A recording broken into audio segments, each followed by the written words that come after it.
morning student, welcome to class 5th. In previous class we read about the chapter 10 natural resources. Today I will teach you chapter 11 looking after our resources.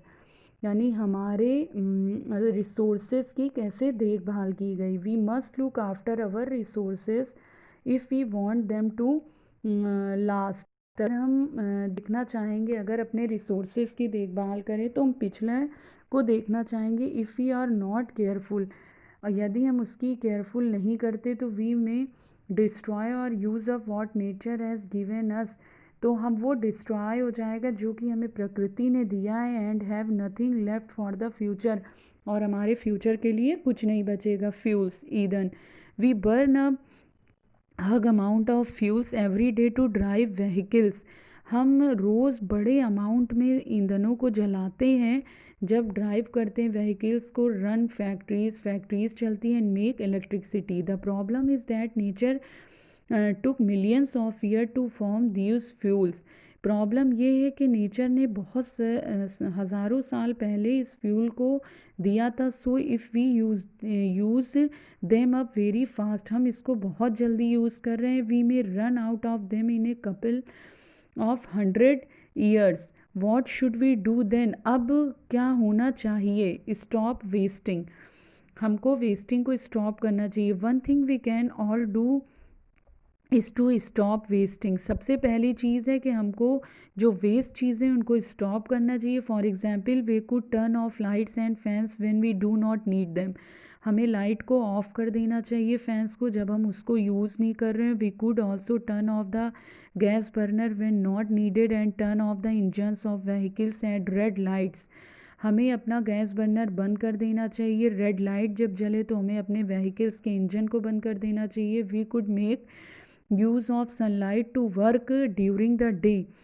हमें sunlight का use करना चाहिए day के समय. And walk और cycle when possible. जैसे भी हो इसको साइकिल चलना चाहिए. Use other resources. हमें अदर रिसोर्सेज का यूज़ करना चाहिए. Sunlight, wind and water are some natural resources that will not get over.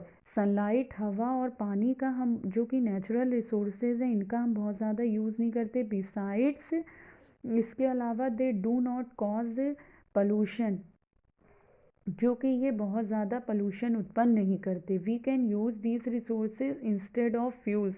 हम इसके बजाय बहुत से यूज़ करते हैं. The energy of moving wind and flowing water can be use to make electricity.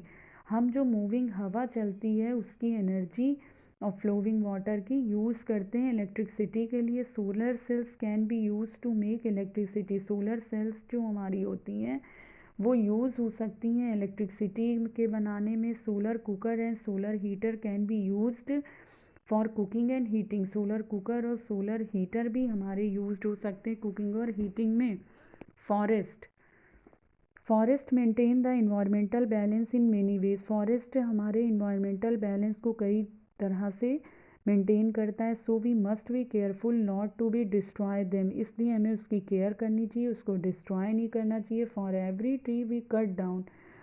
हर पेड़ कट रहे हैं, काटने के लिए we must plant a new one. अगर हम एक पेड़ काटते हैं तो एक हमें लगाना भी चाहिए. But even that is not enough. ये काफ़ी नहीं है. Because trees take a long time to grow. क्योंकि पेड़ को उगने में काफ़ी समय लगता है. Beside it is not possible to really replace a forest with all its interlinked organisms. क्योंकि ये सारी चीज़ें एक दूसरे से आपस में जुड़ी हैं.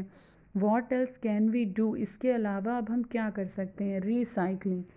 A lot of trees are cut down to make paper. हम बहुत ज़्यादा ट्रीज़ को कट कर देते हैं जिससे पेपर बनाया जाता है. We can easily reduce the need for fresh supplies of tree by recycling old paper.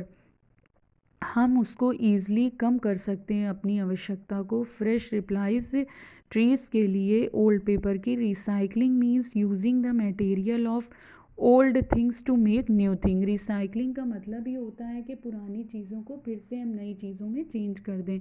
Used paper for example is made into pulp in a paper factories and new paper is made out of the pulp use करना चाहिए paper को। For example जैसे ये बना होता है paper factories में, pulp के अंदर न्यू पेपर बना होता है पल्प से। तो मेनी अदर थिंग्स, इसके अलावा भी चीज़ें हैं जैसे metal, glass and some plastics can also be recycled. ये सारी चीज़ें भी रिसाइकिल्ड हो सकती हैं। रिसाइकलिंग सेव रिसोर्सेज, रिसाइकलिंग क्या करता है, हमारे संसाधनों को सेव करता है। Wild life, the hunting of wild animals for their skin, fur, tugs, horns and so on, it is one of the greatest threat to wildlife. Wild animals का, वन्य जीव का जो हम शिकार करते हैं, उसकी स्किन का, फर का, दांत का, सींग का, ये सब ग्रेटेस्ट वाइल्ड लाइफ को एक तरह से थ्रीट्स है, धमकी है। The destruction of forest and the pollution of rivers and seas are some other threats.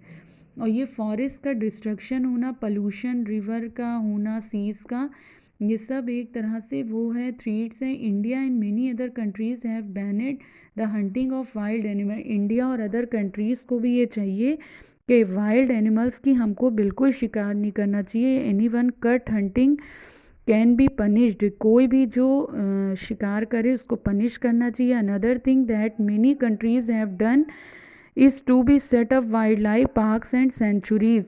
और दूसरी चीज़ें ये हैं कि जो कई कंट्रीज़ हैं उनको ये करना चाहिए, wild life park and centuries करना, लगाना चाहिए, वेयर जहाँ पर एनिमल्स प्रोटेक्टेड हो। You understand children? I hope you all understand. We will continue next topic in next video. Okay, thank you children.